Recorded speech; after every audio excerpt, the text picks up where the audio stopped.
Ikaw ay sundalo ni Kristo. Ang ating laban ay hindi sa laman at dugo. Ito ay laban sa Espiritu. Ang tagumpay ay na kay Kristo. Ang kalasag ng pananampalataya, sanggalang sa suwi ng manama. Isakbat ang baluti ng katuwiran, salita niya ay tanging kalakasan.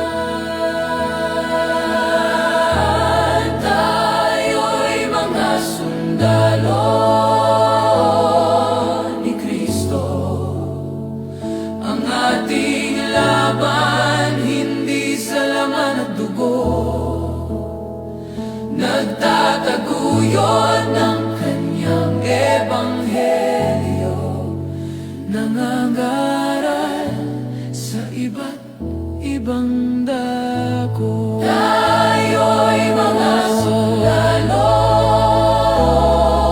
ni Kristo. Ang ating laban hindi sa laman at dugo. Nagtataguyod ng kanyang ebanghelyo, nangangaral sa iba't ibang dako. Tayo'y humayo na sa buong mundo, maging matapang sa pagpapatotoo.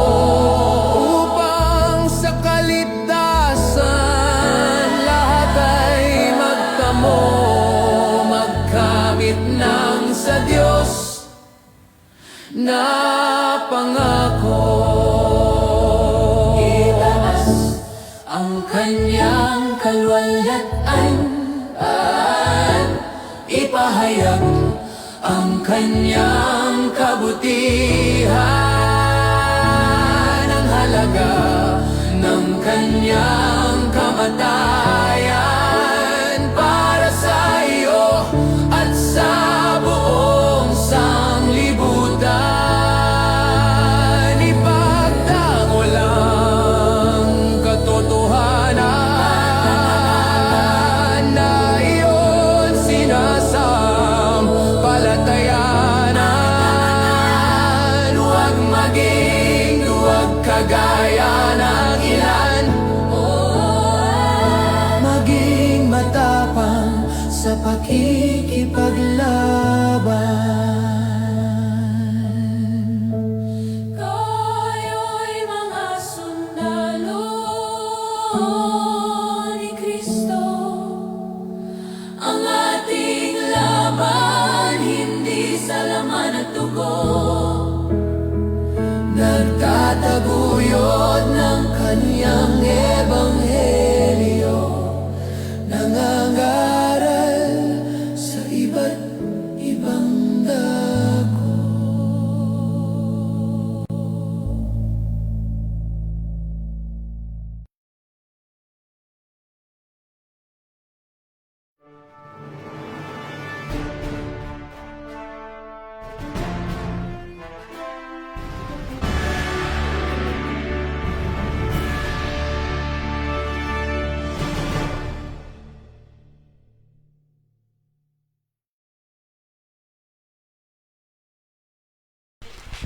So again, good morning everyone. Sa atin po mga kapatid sa Seventh-day Adventist Church, welcome po. At sa ating mga minamahal na kapatid sa IMS, welcome po mga kapatid sa umagang ito dito sa ating gagawing comparative study dito po sa lugar ng Zenith Farm.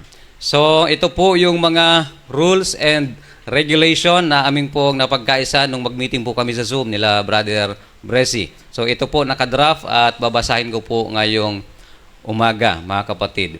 So bago po basahin, ang mauuna po sa first stand ay si Brother Jimmy. Nagbunutan na po kayo kanina.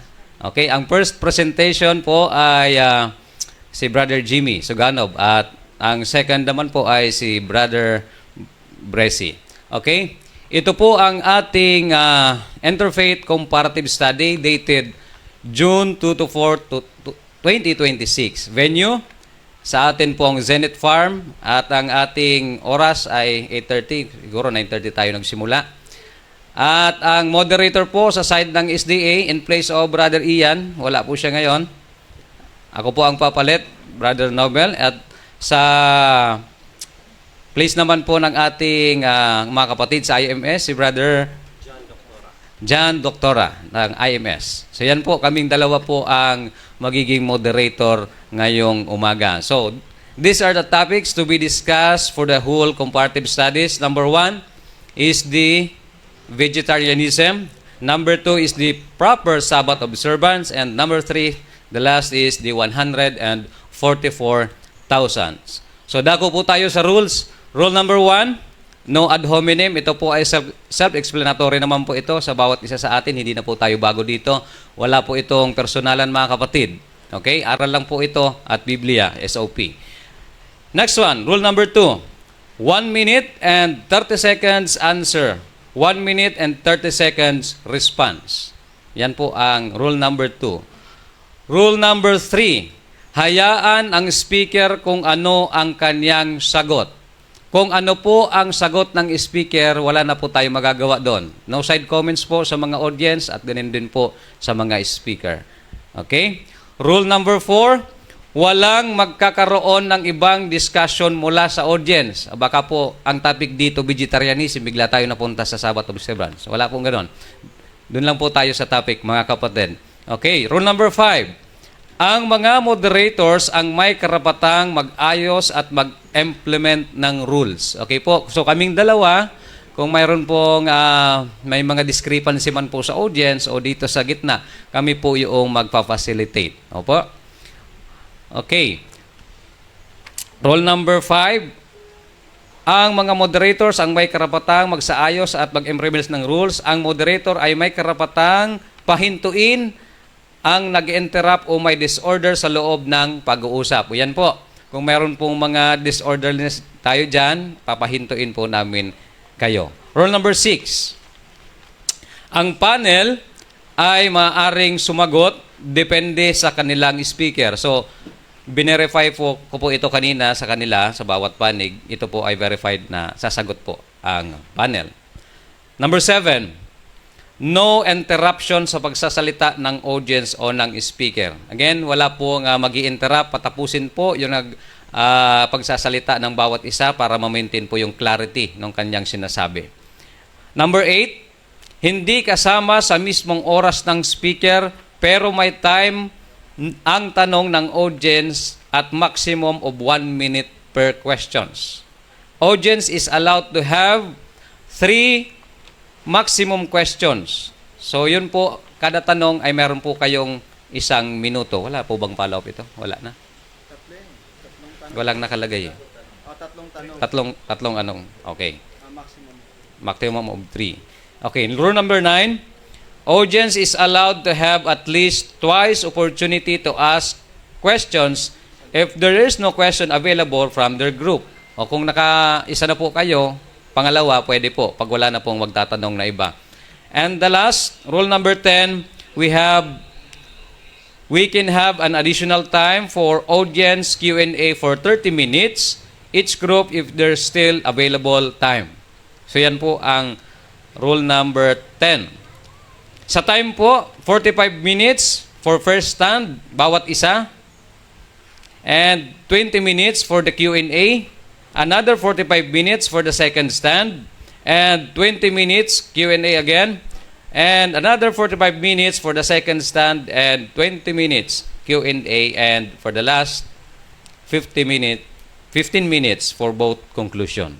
So yan po ang ating rules and regulations sa ating Interfaith Comparative Study. Is there any clarification sa atin pong mga audience at sa ating panel? Kung wala naman po, Ito po ay magsusustain at tayo po ay magpapatuloy. Meron po ba, Brother Nestor?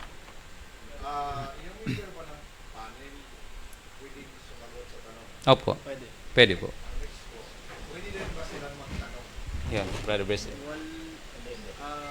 Wala po dito sa rules, Brother Nestor. So, pwede din po silang tumagot pero hindi po sila pwedeng magtanong. Okay? So, yan po ang ating rules. Any others sa side ng SDA? Mga kapatid?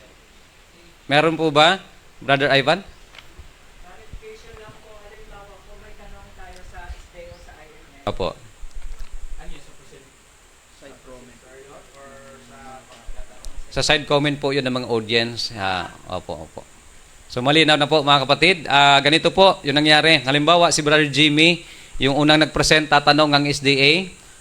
Ganun din, pag nag-present si Brother Bresci, tatanong din po ang ating mga kapatid sa IMS. Malinaw na po? Okay, Sir Ivan. Hindi na kagaya nung nauna na halimbawa may nagtanong sa IMS o sa SDA ay mayroon din sagot ng kabila. Ganun pa rin. Ganun pa rin. May response po. May response. Mauna lang yung nag-present. Oo, mauna lang yung nag-present. Okay, malinaw na po mga kapatid. Sige. At the time na hindi kasali doon sa, di ba, napahaba. Nandito sa rule. Yung cut the time, hindi po yung kasali doon sa 1 and 30 seconds na Yes. sagot. Yung cut the time. May babasahin, cut the time, tapos hindi kasali doon sa oras.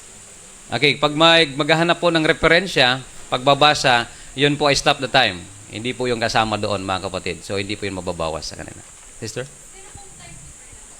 Sige po, timekeeper po. Volunteer. Meron na po? Sa IMS po, meron na? May magbo-volunteer ba? May magbo-volunteer ba po ba? May we request sa SDA, pwede din po mag-timekeeper. Volunteer, please. Magtabi sila. Magtabi po kayo na magta-timekeeper para po makumpare natin ang takbo ng oras. Parehas gwapo. Oo. Sino po? Okay, Sister Angel. Magtabi po kayo noong timekeeper ng ating kapatid. So, first stand is 45 minutes. Bago ko po ibigay ang first stand, I hope clear na ang lahat bago tayo magsimula. Okay na po ba mga kapatid? Okay, kung handa na po, akin na pong ibibigay ang panahon kay Brother Jimmy Suganov. Brother Jimmy, ang iyong 45 minutes ay magsisimula na. Brother Jimmy, you have the floor. Pag nagsalita na po si Brother Jimmy, start na po ang oras.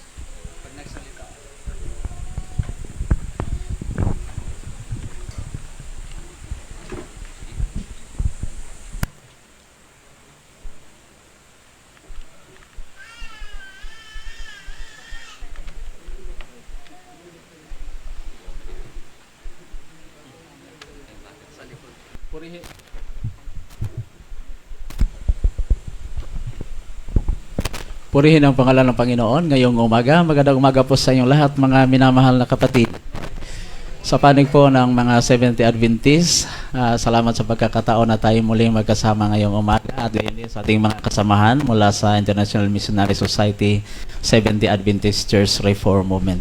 Sa pagkakataon na tayo ngayon ay magkakasama muli, salamat sa Panginoon na niloob muli na tayo ay magkakasama upang patuloy tayo mag-aral po sa salita ng Panginoon. Especially po doon sa mga katotohanan na ibinigay ng Panginoon sa kanyang bayan na mahalaga po nating pag-aralan alang-alang po sa atin bilang mga lingkod ng ating Panginoon na hintay sa pangalawang pagdating ng ating Panginoon.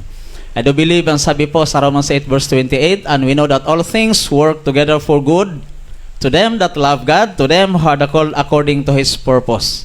So ngayon, may purpose ang Panginoon kung bakit tayo muli nagkakatipon-tipon, nagkakasama, upang patuloy nating pag-aralan yung mga natitirang pag-uusapan natin na naiwan po nung nakaraan, last natin na pag-uusap po doon sa Tigaon. So may mga bagay po mga kapatid at katotohanan kailangan po nating linawin. Unang-una, yung tungkol po sa topic ko na vegetarianism, kung ito po ba ay test of fellowship. Pangalawa po, ito po ba ay para lang sa magandang kalusugan, kagaya po ng sinabi sa unang Korinto 10:31 na ang sabi doon, whether therefore you eat or drink or whatsoever you do all to the glory of God. Meron din pong sinasabi na ito ay payo lamang, pwede mong sundin, pwede rin pong hindi. Kaya nga ang pamagat ng aklat ay Counsels on Diet and Foods. Payo lang siya, pwede ba siyang sundin, pwede rin siyang hindi. Depende po sa atin. At ang pinakahuli po sa lahat mga minamahal na kapatid, yung sinasabi po na ang usaping ito ay hindi po siya kabilang po sa usapin patungkol sa kaligtasan. Ito po tanda natin mga kapatid. Although hindi natin sinasabi na this is the basis of salvation, sapagkat alam natin na tayong lahat ay niligtas ng Panginoon sa pamamagitan po ng biyaya. Roma 2:8. Sa madaling sabi o sa makatuwid, matapos natin tinanggap ang Panginoon sa buhay natin bilang personal natin na tagapagligtas, tayo po ay niligtas na po ng ating Panginoong Hesus. Ganon pa man, wag nating kalimutan mga minamahal na kapatid na hindi po tayo kagaya po sa mga Protestant churches na naniniwala po sila sa sinasabing once saved, always saved. Matapos na tinanggap ang Panginoon sa buhay, tapos na ang lahat. So anong silbi pa na susunod pa sa kautusan? Anong silbi pa na mag-vegetarian tayo? Sapagkat ligtas na po tayo dahil tinanggap na natin ang Panginoon sa buhay. Ito po ang mga bagay ang ating lilinawin ngayon mga minamahal na kapatid. Pero tayo bilang mga Seventh-day Adventist, so bayan ng Diyos, na naghihintay sa pangalawang pagdating ng ating Panginoon, we do believe matapos natin tinanggap ang Panginoon sa buhay natin, matapos tayo niligtas ng ating Panginoong Hesus, tayo ngayon ay magpapatuloy sa kasunod na hakbang ng kaligtasan, which is sanctification. At ang sanctification, doon po pinag-uusapan mga minamahal na kapatid ang pagsunod. Sapagkat sa Juan 17:17, ang sabi doon, sanctify them through thy truth, thy word is truth. So, ganun po mga minamahal na kapatid. So, sa madaling sabi, gusto kong linawin mga kapatid na tapos na po tayo sa justification. Tayo ngayon ay nasa proseso po ng kabanalan. At doon po o dito pinag-uusapan, mahalaga po ang pagsunod kung ano po ang kalooban po ng ating Panginoon, including po ang vegetarianism.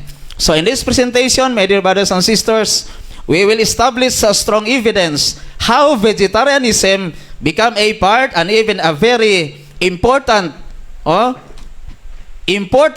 in the work of sanctification for us to be prepared to be translated po doon sa langit o sa glorification.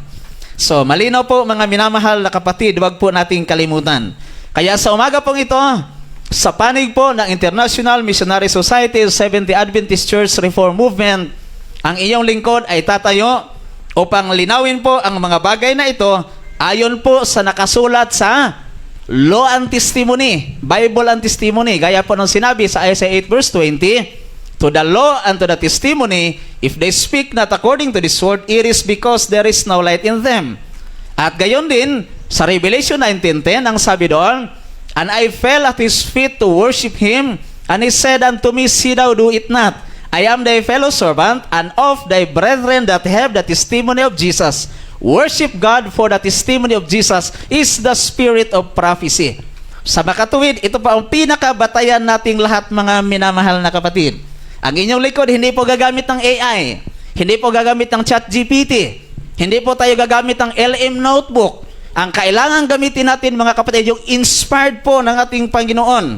Kagaya po ng sinabi sa mga talata. Dito po natin mapapatunayan o mamaya makikita natin kung yung word ba sa sanlibutan na legit ba ang ginamit natin na mga passage sa ating presentation.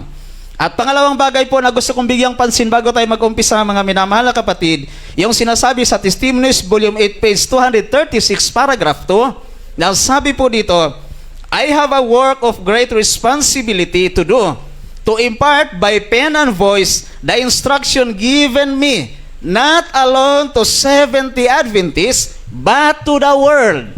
Malinaw po mga minamahal na kapatid, o ang mga mensahe, ang mga salita na isinulat po ng propeta, hindi lamang para sa atin mga 70 Adventists, kundi para po sa sanlibutan. Malinaw. I have published many books, sabi ng propeta, large and small, and some of these have been translated into several languages. This is my work to open the scriptures to others as God has opened them to me. So malinaw mga minamahal na kapatid, ang mensahe po ng ating Panginoong Hesus, o ang mensahe po na sulat ng propeta ay para po sa lahat ng tao. Hindi naman po natin pwede sabihin, tayo lang ang pwedeng mag-interpret nito mga kapatid sapagkat napakalino na po itong sinabi po sa banal na kasulat para po ito sa ating lahat. Para po sa ikatututo ng bawat isa sa atin upang tayo ay magiging handa po higit sa lahat sa katotohanan ng ibinigay ng Panginoon para sa kanyang bayan. So sa umaga pong ito, sa ating pag-uumpisa ay allow me to read mga kapatid. Una po, ang ating tema ngayon ay vegetarianism and its relation to Seventh-day Adventist truth. Huwag nating kalimutan bilang bayan ng Diyos, mga minamahal na kapatid, bilang mga Seventh-day Adventist na naghihintay sa pangalawang pagdating ng ating Panginoong Yesus, ang Panginoon ay nagbigay sa atin ng mga katotohanan kailangan nating sundin, including po ang vegetarianism. Malinaw po mga minamahal na kapatid. Ang sabi dito, Testimonies for the Church, Volume 9, page 112, dated 1909. Ang sabi po dito, as a people, we have been given the work of making known the principles of health reform. There are some who think that the question of diet is not of sufficient importance to be included in their evangelistic work. Pero anong kasunod? Tandaan niyo po mga kapatid, but such make a great mistake. So ano po ang sinabi dito na malinaw? Yaong mga nag-iisip sila na hindi malagang isali po sa evangelistic work, ang tinasabing principles of health reform, nilinaw po ng propeta, mga minamahal na kapatid, that they are making a great mistake. O kumbaga sabihin natin, hindi po kabilang yan sa usapin tungkol sa kaligtasan. Doon sa proseso po ng kabanalan. God's word declares, whether therefore you eat or drink or whatsoever you do all to the glory of God. Mababasa po yan sa 1 Corinthians chapter 10 verse 31. The subject of temperance in all its bearings has an important place in the work of salvation. So solve na tayo dito pa lang mga kapatid. Doon sa sinasabing hindi po siya bahagi, hindi po siya kabilang, hindi po siya mahalaga. Nilinaw po ng propeta that this is an important, kailangan po siyang magiging kabilang siya mga kapatid sa usapin tungkol po sa kaligtasan. Kasunod po na sinabi, Counsels for the Church, page 231, ang sabi po dito, it is for their own good that the Lord counsels the remnant church to discard the use of flesh meats, tea, and coffee, and other harmful foods. Last natin na pag-usap doon sa Tigaon, ang pinaka-topic natin is the remnant church. Kaya nung una nag-suggest kami na kung pwede lang sana unahin natin ang lahat ng mga present truth. Dahil pag inuna natin ang lahat ng mga present truth, hindi na tayo mahihirapang pag-identify mga kapatid, sino yung masunurin sa presenteng katotohanan, sila ang tatawaging mga remnant church. Kaya dito mga kapatid, nilinaw ng ating Panginoon para sa kabutihan ng kanyang bayan, ay nagbigay payo ang Panginoon sa kanyang nalabing bayan to discard the use of flesh meats. Kung hindi natin inaangkin na tayo yung remnant church of God, okay lang, tuloy tayong kumain. But if we are claiming that we are the remnant church of God, ang payo ng Panginoon sa atin mga kapatid, iwanan natin ang pagkain ng laman, tea, coffee, and other harmful foods.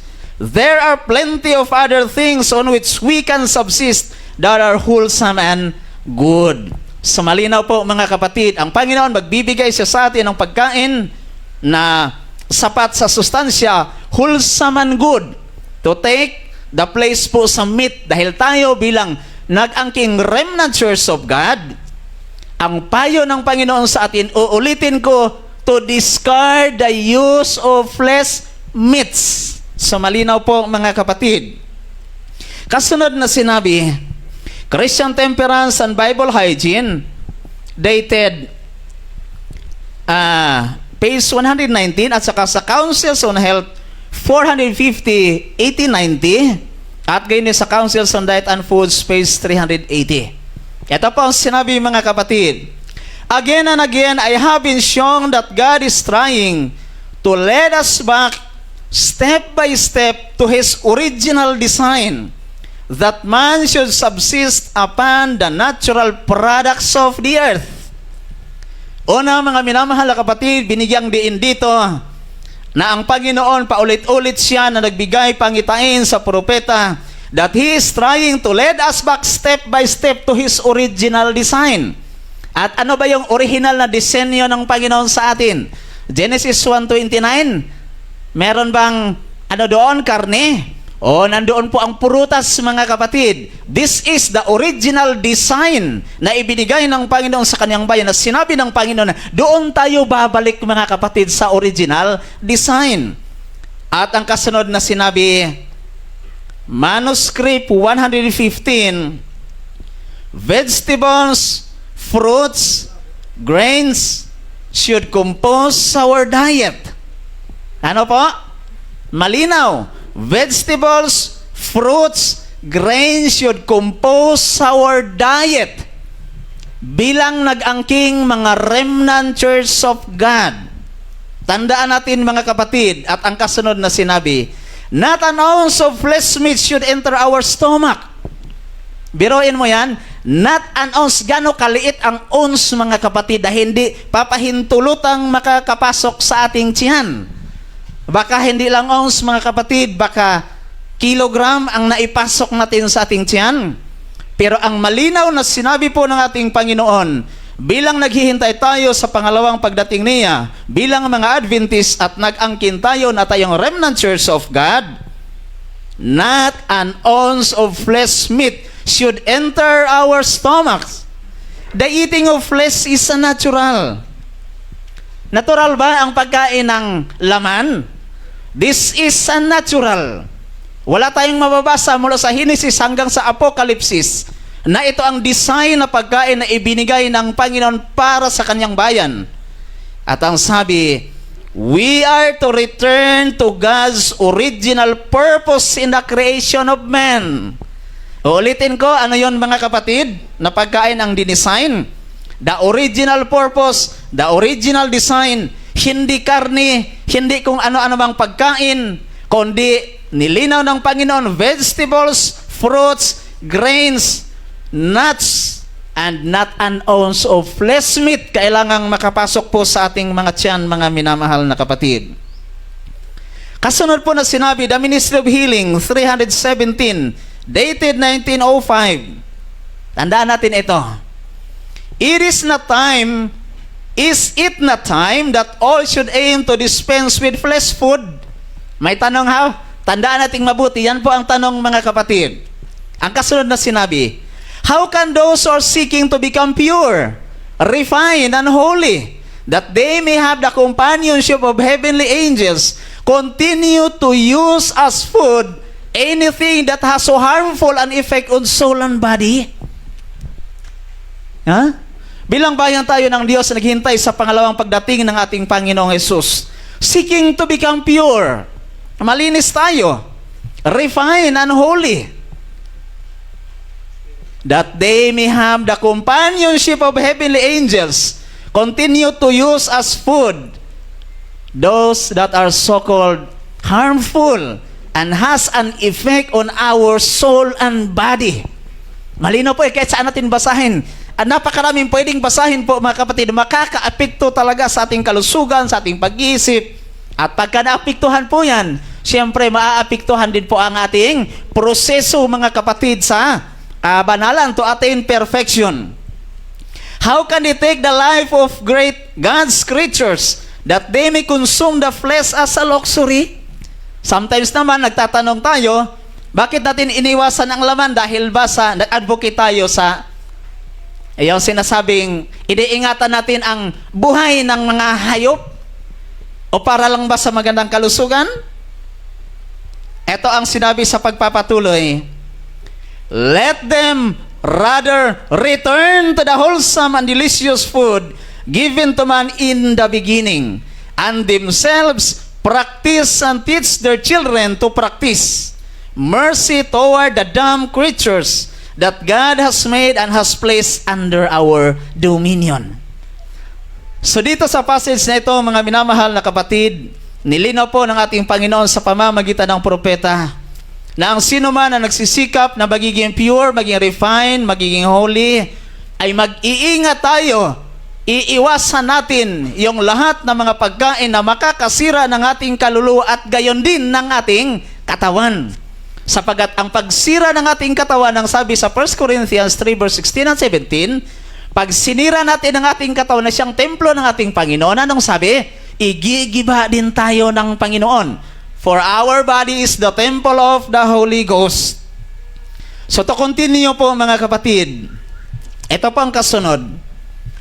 Both young men and women should be taught how to cook economically and to dispense with everything in the line of flesh food. Sino daw mga kapatid ang dapat turuan to cook economically? Both young men and women. Kaya hindi natin pwedeng sabihin mga kapatid na hindi natin pwedeng iwanan muna ang pagkain ng laman hanggat hindi tayo nagkaroon o natuto tayo na maghanda ng pampalit dito sa karne. No, hindi po. Bagkus i-educate natin ang bawat isa. Ang miyembro ng ating iglesia bilang nag-angkin tayong bayan po ng Diyos o mga Adventist naghihintay sa pangalawang pagdating ng ating Panginoon, that both young men and women be taught how to cook economically and to dispense with everything in the line of flesh food. Pag sinabing everything in the line of flesh food, nabanggit doon sa 1 Corinthians 15:39, may 4 na klase po na flesh. Alin man doon sa flesh na yon mga kapatid ay nilinaw, mahigpit na sinabi ng ating Panginoon na iiwasan po talaga. Let no encouragement be given to the preparation of dishes which are composed in any degree of flesh food. Tingnan mo yan mga kapatid. Let no encouragement be given to the preparation of dishes which are composed in any degree of flesh food. At kanina kahit an ounce of flesh meat. Ngayon naman sinabi, any degree of flesh food. Walang sino mang pahihintulutan na i-encourage ang bawat isa in the preparation of dishes na merong flesh. For this is pointing to the darkness and ignorance of Egypt rather than to the purity of health reform. Do you remember mga kapatid, ang nangyari doon po sa Egypt noong naglakbay ang bayan po ng Diyos? Humibig sila sa Panginoon, umiyak sila sa Panginoon, for they are asking flesh sa ating Panginoong Hesus. At sa ganito inihahalintulad ng Panginoon, ang sino man na magbibigay pahintulot o mag-encourage na sa pagluluto, ihahalo daw ang flesh. This is pointing to the darkness and ignorance of Egypt. Malinaw po mga kapatid, rather than to the purity of health reform. Hindi po natin na-meet mga kapatid yung standard na gusto po ng ating Panginoong Hesus. To continue, Pacific Union Recorder, October 9, dated 1902, at saka sa Councils on Diet and Foods, page 383, paragraph 4. Ito po sabi mga kapatid, those who use flesh meat disregard all the warnings that God has given concerning this question. Malinaw tayo dito mga kapatid ha? Those who use flesh meat disregard. Ano ang dinisregard nila? All the warnings that God has given concerning this question. Na-disregard natin ang warning ng ating Panginoon. Na-disregard natin ang payo ng ating Panginoon. At higit sa lahat, ang liwanag na ibinigay ng Panginoon sa kanyang bayan o sa atin bilang nag-angkin tayo ng mga remnant church of God. At ang sabi dito, they have no evidence that they are walking in safe path. Paths. Wala tayong katiyakan mga kapatid na tayo ay lumalakad sa ligtas na daan. If we disregard the warnings na ibinigay ng Panginoon sa atin. They have not the slightest excuse for eating the flesh of dead animals. Wala tayong rason mga kapatid. Bakit tayo kakain doon sa patay na mga hayop? Patay. Samantalang meron namang wholesome and good na sinabi ang Panginoon na kailangan nating kainin. And this is the original design na ibinigay ng Panginoon sa atin, mga minamahal na kapatid. Malinaw po ang sinabi sa nasusulat. God's curse is resting upon the animal creation. Ito ang isa pa sa tandaan natin. Kaya baka sabihin natin para lang sa magandang kalusugan sapagkat ngayon marami namang na vegetarian. Yes, totoo po. Totoo po. Isa po yan para sa magandang kalusugan, para ma-attain natin ang purity, ang holiness. Para ma-attain natin ang sanctification, prepare tayo sa glorification. Bilang mga Adventist, prepare tayo sa langit sa madaling sabi. Parang gano'n yan kasimple ba? Bakit natin sinusunod ang Sabat? Tinatanong natin, ayaw natin sa vegetarian, pero bakit natin sinusunod ang Sabat? Parehas lang yan. Isa siya sa malagang bagay na kailangan natin gawin para ma-prepare tayo para sa glorification. Kasi kung sabihin natin, ligtas naman tayo, di na kailangan ng vegetarianism, di na kailangan ng Sabbath keeping, di na kailangan ng Ten Commandments. O anong silbi, mga kapatid? Anong silbi? Bakit pa natin iniingatan yan? O baka na-single out na natin itong vegetarianism, kaya tayo, bilang bayan ng Diyos, malinaw ang sinabi po ng ating Panginoon. Many times when meat is eaten, it decays in the stomach and creates disease. Cancers, tumors, and pulmonary diseases are largely caused by meat eating. So anong mangyari ngayon? Magkakasakit tayo. Anong sabi sa 1 Corinthians? Whether therefore you eat or drink or whatsoever you do all to the glory of God. Pwede ba nating masabi na hindi tayo nagkakasala, mga kapatid, kung nasira ang ating katawan? Councils on Health, page 37. Ang nagkasakit ay nagkasala sapagkat ang lahat ng sakit ay cause po ng pag-disobey sa malinaw na sinabi ng Panginoon sa atin. So magkakasakit tayo, mga kapatid. Hindi po natin napapalugdan ang Panginoon sa pamamagitan ng paggawa ng bagay na ito. Sa pagpapatuloy, letter 48, dated 1902, ang sabi dito, it has been clearly presented to me that God's people, sino ang tinutukoy dito? God's people. Walang sinabing individual sa loob ng iglesia. Ngunit, bilang bayan po ng Diyos, ang sabi dito, are to take a firm stand against meat eating.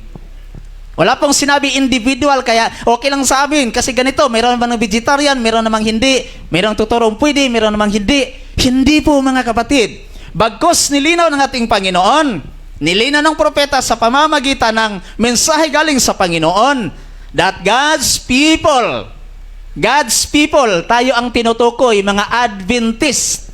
Ang sabi, are to take a firm stand against meat eating. Would God, for 30 years, give His people the message that if they desire to have pure blood and clear minds, they must give up the use of flesh meat if He did not want them to heed His message? Magsasayang ba ang Panginoon, mga minamahal na kapatid, bilang mga Adventista tayo, binigyan tayong mensahe about vegetarianism na hindi naman pala kailangan para sa atin? No. Magsasayang pa ba ng oras ang Panginoon para bigyan tayo ng mensaheng ganito, mga kapatid, kung hindi man pala mahalaga, pwede man palang hindi lang natin sundin? For us to attain pure blood and clear minds. Ang sabi dito, by the use of flesh meats, the animal nature is strengthened and the spiritual nature weakened. Paano natin maabot ngayon ang perfection, mga minamahal na kapatid? Paano natin maabot ang kasakdalan na siyang hinahanap ng Panginoon sa atin? Kung walang kabanalan, 14:12 ng Hebrews, anong sabi doon? Follow peace and holiness, for without which no one shall see God. Kung walang kapayapaan, kung walang kabanalan, walang sino mang makakakita sa Diyos. Paano tayo mapabanal? Na ang sabi dyan, kapag kumain tayo ng laman o ng karne, lalabuan ang ating isip, di natin maintindihan ang katotohanan. Para tayong maging hayop ng simpleng bagay, di maintindihan. O, paano natin ma-attain ang perfection, mga minamahal na kapatid, na siyang kailangan po sa bayan ng Diyos upang tayong lahat ay magiging handa sa pagdating po ng ating Panginoon. Sa pagpapatuloy, Testimonies for the Church, Volume 1, page 7. Ito po ang sabi, mga kapatid. Immediately following the final steps in church order, marked by the organization of the General Conference in May 1863, came the memorable vision in Otsego in June. So, kailan binigay itong katotohanan ito, mga kapatid? Kailan ba binigay ang light na ito? Noong 1863 pa. Anong buwan, mga kapatid? June. Ang tagal na. June 1863. Ang tagal na ibinigay ang liwanag na ito, mga kapatid. At ang sabi, when Mrs. White was given a view of the principles of what was termed health reform. Ano daw pala ito, health reform? Ano daw ito? When Mrs. White was given a view of the principles of what was termed health reform. Hindi lang simpleng payo, mga kapatid. Naisipin natin, ito ay payo lang, pwede nating sundin, pwedeng hindi. Dahil ang daming pwedeng mabasa natin sa banal na kasulatan, kung ang Panginoon mismo magsasabi sa atin, magbigay ng payo sa atin, pag di natin sinunod, ano mangyari sa atin? Sa tingin natin, wala kayang consequence? Sa tingin kaya natin, di tayo magkakasala? Ano nangyari sa bayan ng Diyos noong unang panahon na binigyan sila ng warning ng Panginoon? Napakalinaw. Kahit sabihin na natin, doon po sa ilang. Ang sabi ng Panginoon, napakalinaw ang pagkain nila doon. Hindi Leviticus 11? Hindi Deuteronomy chapter 14? Nandoon ang mana, naka-specified. In-specified po ng ating Panginoon, mga kapatid. Pero hindi sila sumunod doon sa tagubilin ng ating Panginoong Diyos. Bagkus, ang bayan ng Diyos ay nag-isip, gumawa sila ng ibang paraan. Naghanap sila ng bagay na hindi po sinabi ng ating Panginoong Diyos. Ano nangyari sa kanila? May consequence ba yun, mga kapatid? Yes, may consequence. Parehas lang sa atin, wala pong kaibahan, mga minamahal na kapatid. Wala pong kaibahan kung paano nung unang panahon tumanggap sila ng hindi maganda, may consequence ang hindi nila pagsunod doon sa warning ng Panginoon. Ang sabi kanina, liwanag na ibinigay ng Panginoon sa bayan ng Diyos bilang mga 70 Adventist, bilang nag-angking mga remnant church of God. Pag hindi natin sinunod yung katotohanan na yon, tiyak, mga kapatid, meron din po tayong matatanggap na parusa mula sa Panginoon. At ang sabi, the principles of what was termed health reform with a revelation of the relation between obedience to the laws of health.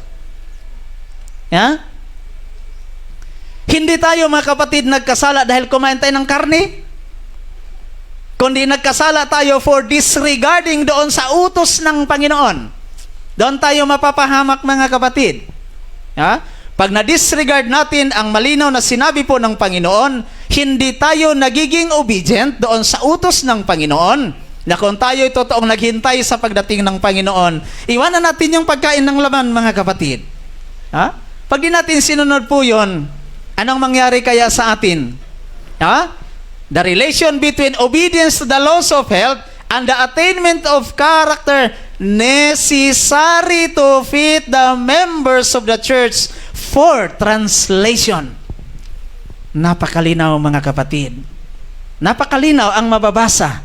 Mahalagang bagay ito sa proseso po ng kabanalan upang ang bawat isa ma-attain natin ang perfection, ma-attain natin ang sanctification, mga kapatid. Nandoon po yung ganap na pagsunod sa kalooban ng Panginoon, including the laws of health, including po ang vegetarianism, na kailangang sa pamamagitan nito, ang bawat isa magiging tapat bilang nag-angkin tayong bayan po ng Diyos. Kaya hindi siya maliit na bagay, mga kapatid.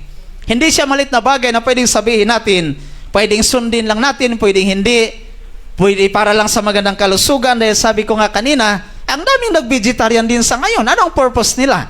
Pero tayo bilang nag-angkin na mga Seventh-day Adventist, would you imagine, since 1863, binigay na sa atin ang liwanag regarding health reform, including ang vegetarianism. Ilang taon na, mula noong 1863, mga kapatid, hanggang sa panahon natin ngayon. Ito ay binigay ng Panginoon sa atin, hindi lamang para sa magandang kalusugan. Malinaw po ang sinabi, malinaw po ang ating binasa mga kapatid. Dahil may relasyon po ang obedience to the laws of health to the attainment of character. Para saan na character? Necessary to fit the members of the church for translation. Kulang pa ba yun mga kapatid? Napakalinaw po ng sinabi sa banal na kasulatan, Bible and testimony, nagpapatunay po mga kapatid na ang mga bagay po na yun ay mahalaga para sa bawat isa sa atin. Kaya tayo bilang bayan po ng Diyos, tulungan nawa tayo sa lahat ng panahon bilang mga nag-angkin tayo ng mga remnant church of God. Naway magiging tayong tapat doon sa lahat ng katotohanan ng ibinigay ng Panginoon sa atin bilang nag-angking kanyang bayan. Simple lang mga kapatid. Ang katotohanan, malinaw, ipinakita ng Panginoon sa atin. Ang tanong, kung handa ba tayong sumunod sa mga katotohanan ito? No? O baka sakaling iniisip pa rin natin na ito ay para lang sa magandang kalusugan.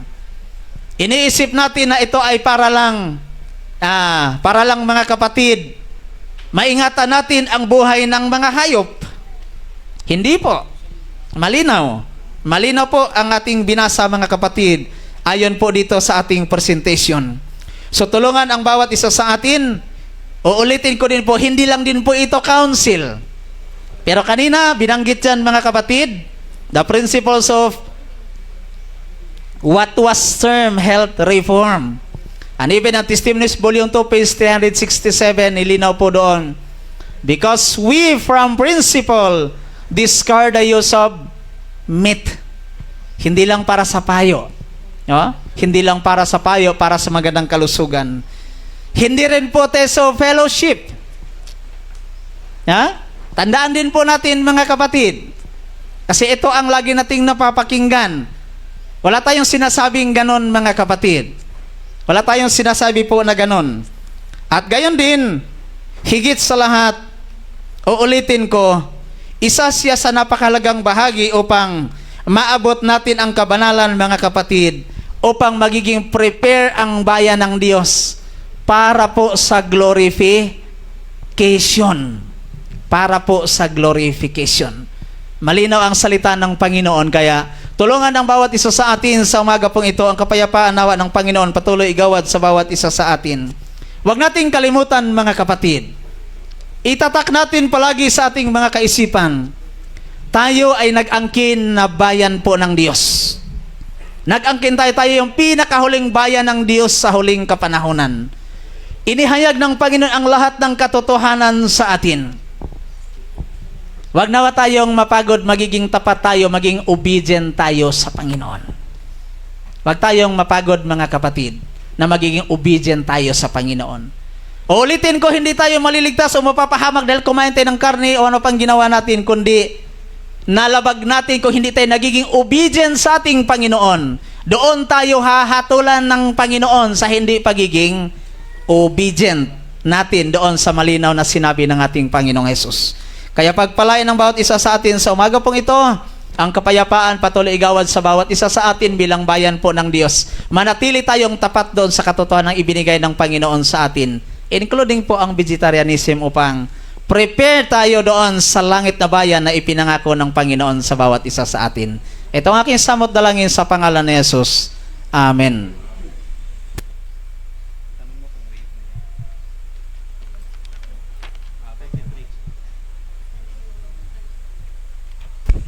So I have remaining time, 34, yung nakonsumo pong oras ay 34 minutes and 46 seconds. So, Brother Jimmy, wave na po ba ito?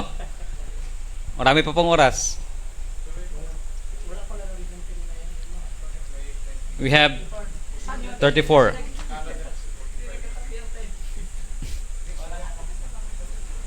Continue po ba or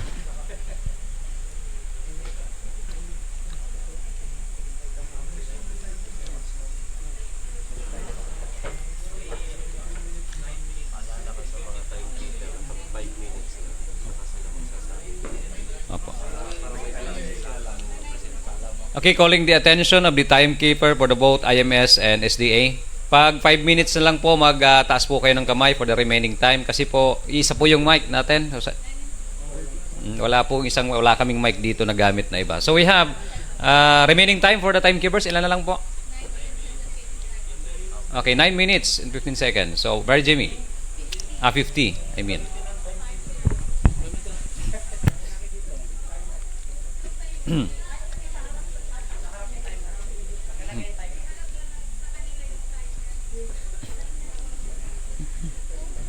Ilang minuto na lang matira? 9 minutes and 50 seconds. 9 minutes and 50 seconds.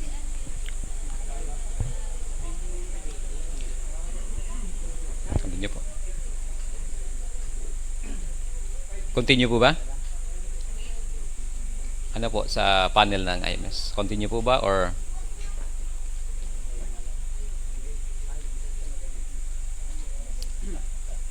hintayin ko po ang desisyon ng panig ng ating mga kapatid sa IMS? 30 seconds.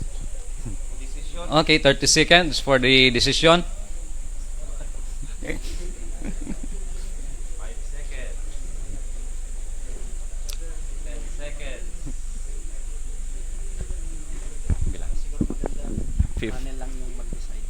Panel lang. Panel lang mag-decide. Pero inarasan namin ng 30 seconds para mabilisin tayo. 20. Okay, diretso.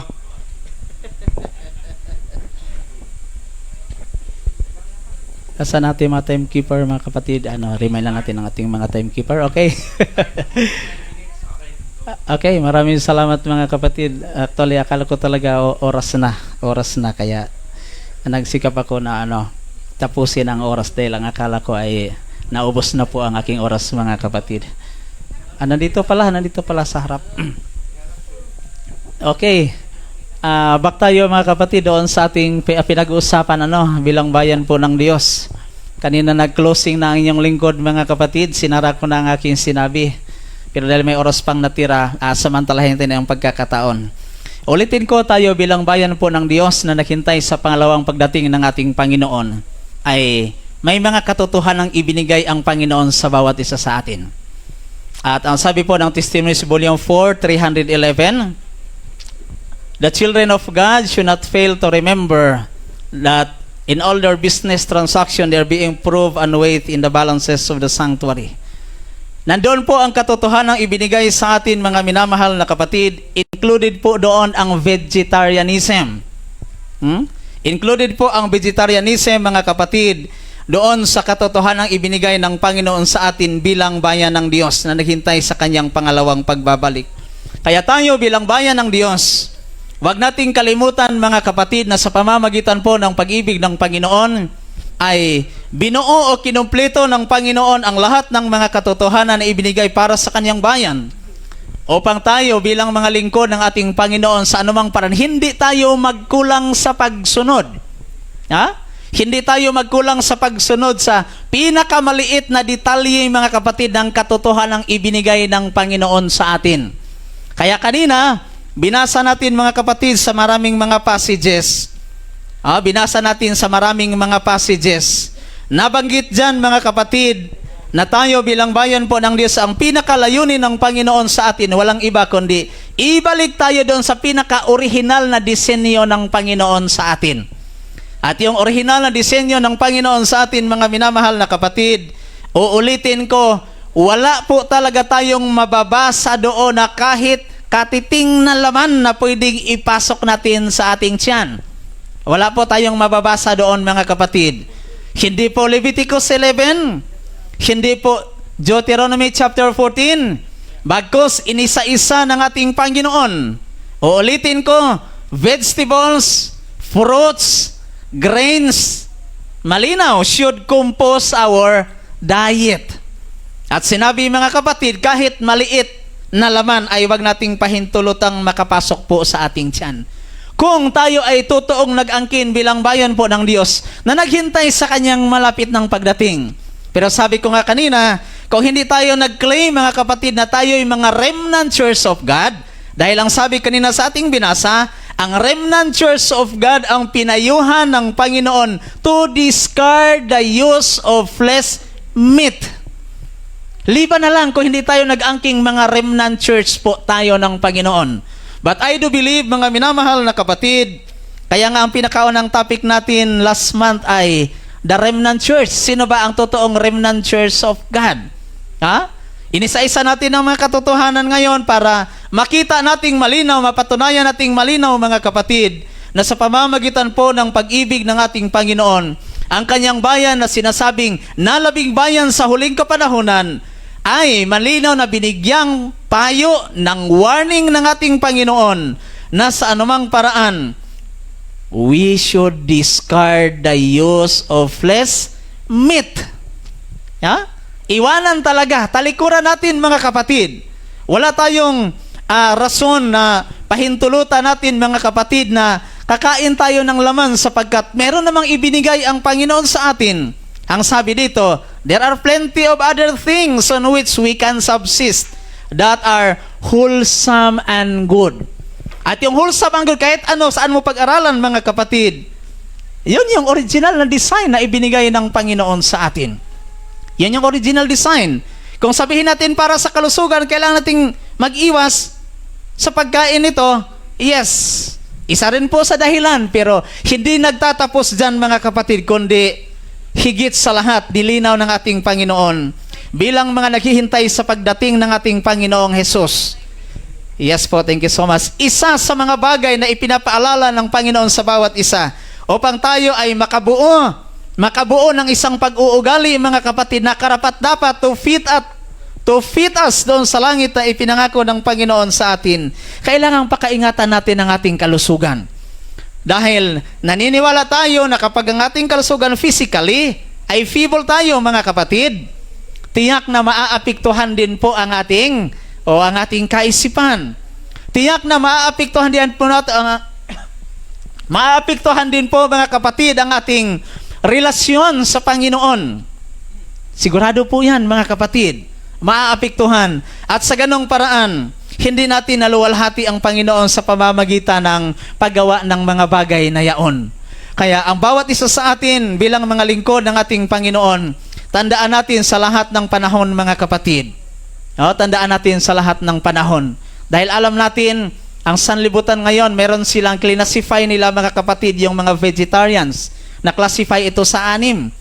At ang tawag pa nila doon sa kumakain ng isda pa rin, pwede silang tawagin pa rin na vegetarian, pero hindi sila vegan. May lacto-ovo, may fisco, may pisco.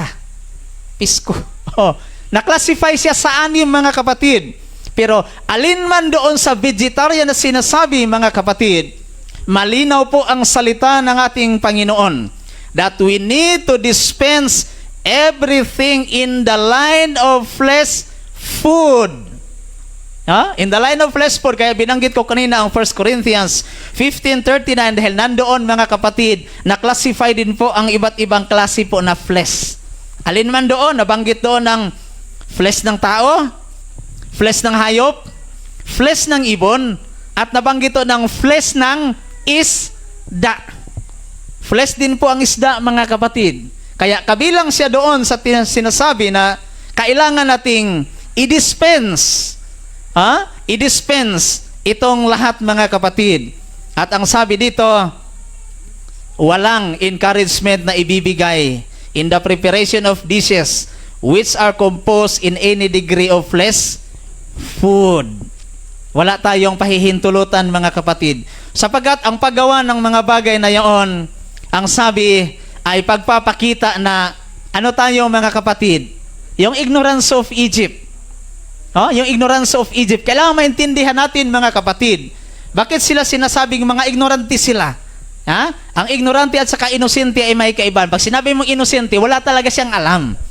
Pag sinabi mong ignorante, alam niya pero ini-ignore niya. Ang sabi ng Panginoon, ito yung pagkain, ini-ignore nila kasi humingi sila ng isda, humingi sila ng karne. Pero nandyan ang consequence kasunod.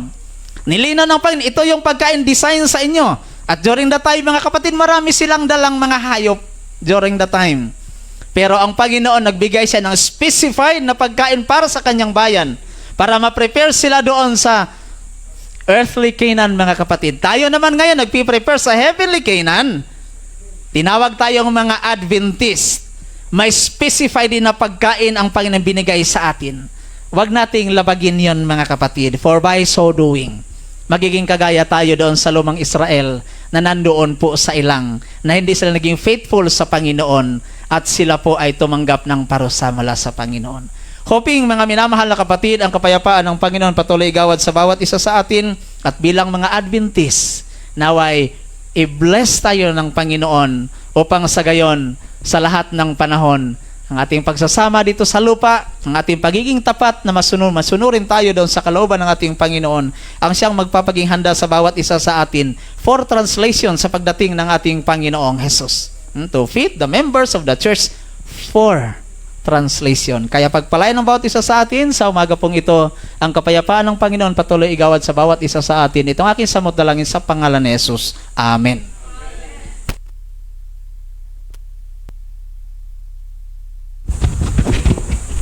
So that would be the end of the first presentation ni Brother Jimmy Suganog. Maraming salamat kapatid. So dadako po tayo sa first 45 minutes presentation ni Brother Bressy. So bigyan ko na po ang panahon para sa kanya. Wait lang po. Praise the Lord for this opportunity that once again po we have this kind of platform na pag-usapan ang mga misunderstandings at i-clear ang mga bagay-bagay patungkol po sa vegetarianism. By the way, my part right now po is hindi pa ibibigay yung mga rebuttals sa mga sinabi ni Brother Jimmy. Ang pag-uusapan muna natin is yung the stance of the Seventh-day Adventists about vegetarianism. So on my presentation, first, I just want to be clear na number one, I will not prove that meat eating is a wholesome diet. Number two, it's not a vegetarianism versus meat eating discussion. Number three, we believe also in vegetarianism as part of the principle of health reform. Number four, of course, I agree that if we will employ gluttony, perverted appetite, or indulgence of appetite, then therefore, meat eating is really wrong or even other food. Number five, we believe also that being meat or being a meat-dependent person is really wrong. Number six, ang i-discuss ko po ngayon is that vegetarianism is encouraged while meat eating in a moderately manner can be put into consideration as long as it is not under the influence of gluttony, perverted and indulgence of appetite. And number seven, I do not believe that vegetarianism can be pushed into extremely level of perception and understanding. So I will go first to my first argument, which is to establish our authority on this subject. Kasi kung titignan po ninyo, we are both presenting the health reform message and we are specifically talking about vegetarianism. And what you will notice is that 90 to 95% ng pinag-uusapan namin came from the Bible and the spirit of prophecy. Magkaparehas po kami. So the question is that, ang unang tanong, sino dapat ang mas authority when it comes to this understanding since magkaparehas kami ng ginagamit na resources. Ngayon, siguro gagamit muna ako ng isang illustration. Kung kayo po ay bibili ng gamot, ang pinakang suggestion dyan, bibili kayo sa authorized. Hindi kung saan-saan lang. And hindi din kami papayag na may ibang mga religion, halimbawa mga born again, or other religions that will use the spirit of prophecy and proclaim themselves that they have the rights in having the right interpretation of the spirit of prophecy. The IMS or any other offshoot groups are not spiritually and legally part of the Seventh-day Adventist Church and therefore classified as different religion and therefore, again, don't bear the authority in terms of having the right interpretation of the spirit of prophecy. Everyone can make an interpretation, but we are dealing or saying the right interpretation belongs to the Seventh-day Adventist Church. So the reason behind this is that makikita po kasi natin from our previous point of discussion na ang custody ng mga writings talaga ni Ellen White ay nasa panghahawakan o pinanghahawakan po ng General Conference na makikita po natin na ito po ay in accordance sa last will and testament ni Mrs. White. Pwede po yung iba mag-interpret ng writings ni Ellen White, but we are dealing with the right interpretation. That is why kung titignan po natin, sinabi po ni Ellen White, ang sabi po ni Ellen White, mga kapatid at mga kaibigan, whether or not my life is spared, my writings will constantly speak and their work will go forward as long as time shall last. My writings are kept on the file in the office. Question, saan ang office na ito? Makikita po natin na ang office na ito ay wala pong iba, kundi ang parte po ng General Conference. Nasa ground floor po yan. Yan po ay ang tinatawag nating Ellen G. White Estate or Ellen White Estate Foundation. Yan po ang nangangalaga sa mga sulat ni Ellen White at yan po ay under sa jurisdiction ng General Conference in session. In fact, if we will check the last will and testament of Ellen White, ang sabi dito, for the securing and printing of new translations thereof, for the printing of compilations from my manuscripts, sabi dito, for general missionary work of the Seventh-day Adventist denomination. Ibig sabihin po, nire-refer po talaga ni Ellen White na yung kanyang pinag-iwanan ay walang iba kundi ang General Conference, mga kapatid. At sabi pa dito, or for the support of mission schools under the Negroes Department of the Seventh-day Adventist General Conference. In fact, kung titignan pa po natin ng mas malalim, sabi nga dito, if vacancy shall occur for any reason among said trustees, kung meron pong mga tumalikod na wala, namatay na mga trustees or their successors, sabi dito, a majority of the surviving or remaining trustees are hereby empowered and directed to fill such vacancy by the appointment of some other fit person, and in the event that the majority does not agree upon the appointment, then such vacancy shall be filled by the Executive Committee of the Seventh-day Adventist General Conference. Ibig sabihin, ang pinagbibigyan po talaga mga kapatid at mga kaibigan is the authorized when it comes to the interpretation, which is none other than the General Conference. In fact, kung titignan pa po natin ng mas malalim, the functions of the White Estate, makikita po ninyo sa baba, sabi dito, the Board of Trustees and the White Estate staff take seriously their responsibilities in rightly representing Ellen White and her teachings. When materials are prepared for publication, the only adjustment made are grammatical. We feel that her guidelines to her secretaries provide this authority. If a word needs to be supplied in order to make a sentence clear, that word is placed in brackets so that the readers knows it is supplied. Sa baba, tignan po ninyo. Subtitles or side headings which help to organize the materials are supplied by the compiler. But all of the text is written by Ellen White. The compiler seeks to be entirely objective, avoiding personal bias in selecting materials. The final product is designed to represent Ellen White's full thought on a subject and is scrutinized by a committee to guard against misrepresentation. So pinapangatawanan ng mga trustees yung tinatawag po nating pagiging custodian. At ang trabaho ng pagiging custodian, mga kapatid at mga kaibigan, is to safeguard the message and of course to safeguard the interpretation para ma-avoid yung misrepresentation. So therefore, makikita natin na since sa atin ipinagkaloob, tayo ang mas may malinaw na otoridad pagdating sa interpretation of the writings of Ellen White. Sabi pa dito, the safest way to test the authenticity of an Ellen White statement is to ask for the reference to its source. Once we know where it is found, we can check to see if Ellen White said it and also examine the working and context to determine if it has been interpreted correctly. Ibig sabihin po, kung titignan ninyo, we have that governing body para po tignan kung tama ang interpretation. Sabi dito, while we can no longer send supposed statements to Ellen White dahil patay na siya, sabi dito, for her verification, we can contact the White Estate Office at the General Conference Headquarters or visit the nearest SDA Ellen G. White Research Centers to verify the authenticity of a statement or to inquire about other questions we might have. So bakit ko po ito ini-establish? I just want to say na yung akin pong sasabihin ay based sa mga pinag-iwanan ni Ellen White at based din ito sa interpretation mismo ni Ellen White. Hindi po yung sarili kong interpretation. So therefore, kung titignan ninyo mga kapatid at mga kaibigan, established na po first na ang Seventh-day Adventist ang may authority when it comes to the right interpretation. Again, anyone can have their own interpretation, but when we are talking about the right interpretation, it belongs to those trustees. Pag sinabi natin na mali ang mga trustees, therefore mali ang pinag-iwanan ni Ellen White, then mali si Ellen White bilang pinag-iwanan niya yun. Okay?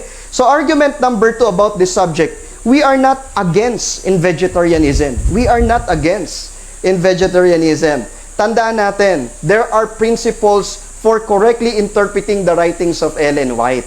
Okay? So ito po ay inilabas ng tinatawag nating Ellen G. White Estate para mag-guide yung mga tao to have their right interpretation about the writings of Ellen White. At one thing na sinasuggest dito is to avoid the extreme interpretation.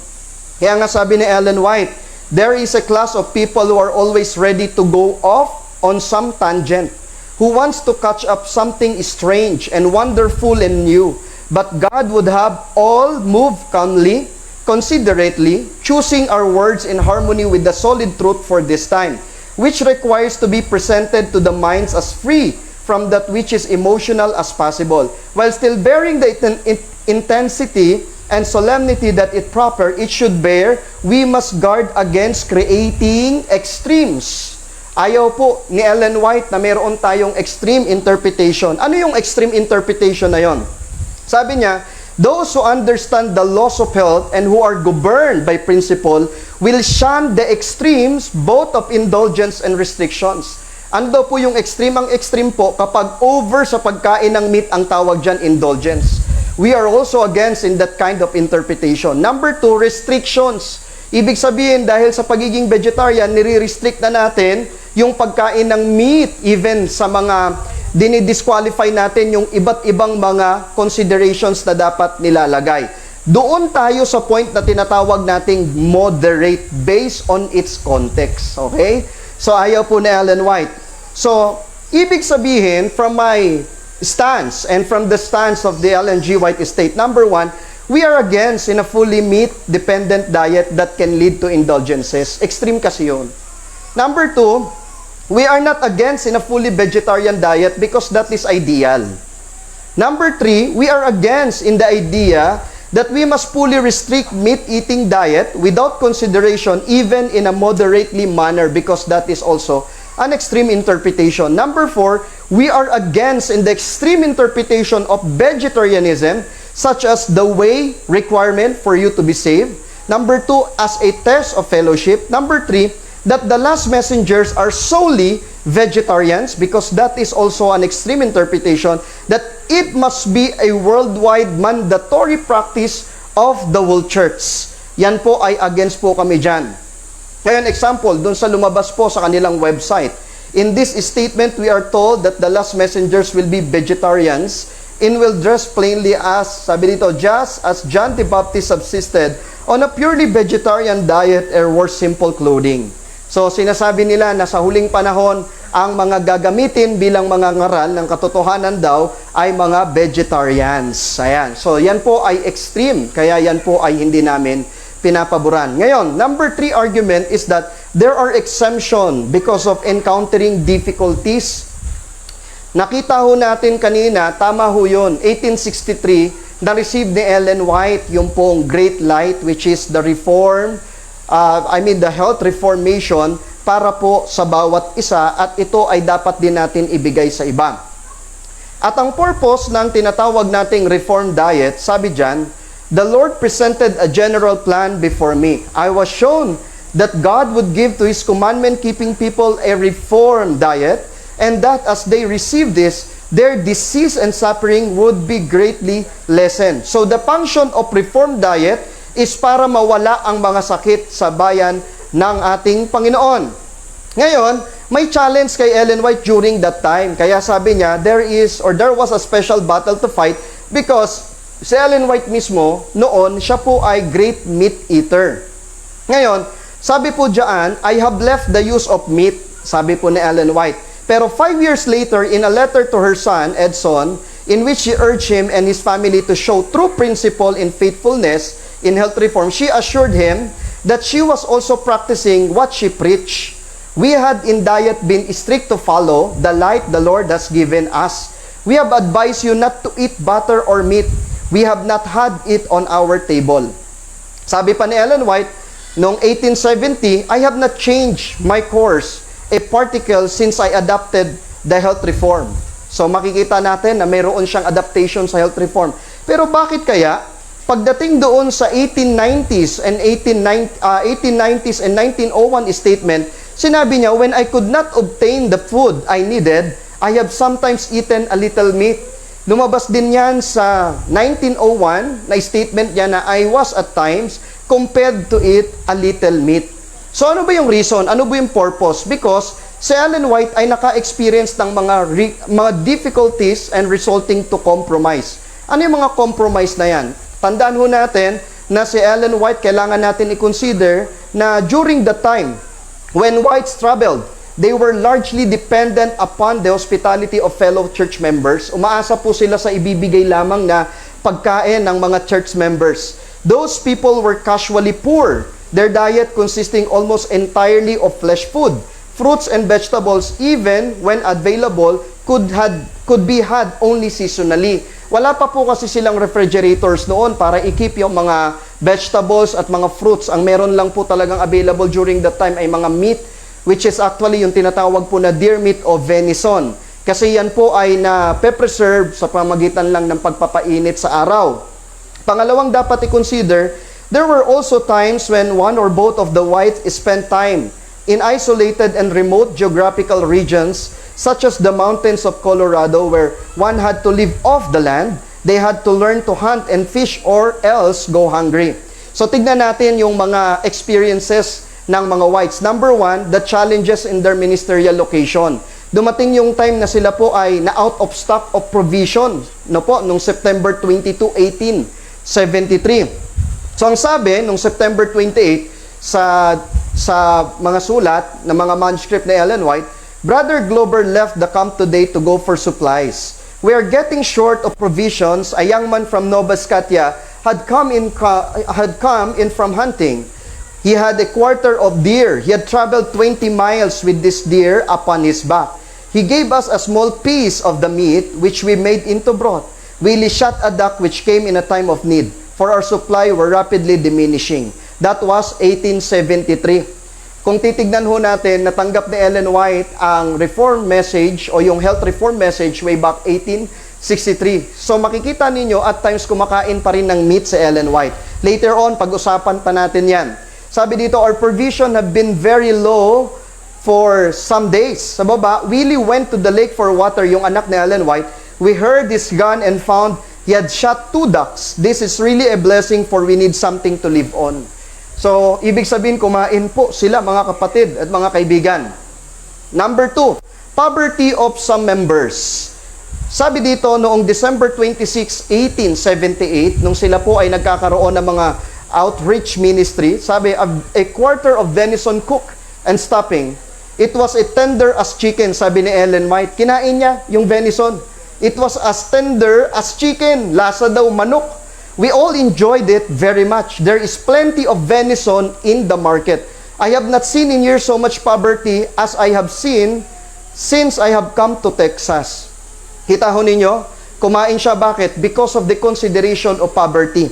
Next, sabi pa po dito, I have been passing through an experience in this country that is similar to the experience I had in a new fields in America in the earlier decades of the 19th century. I have seen families whose circumstances would not permit them to furnish their table with healthful food. Unbelieving neighbors have sent them in portions of meat from animals recently killed.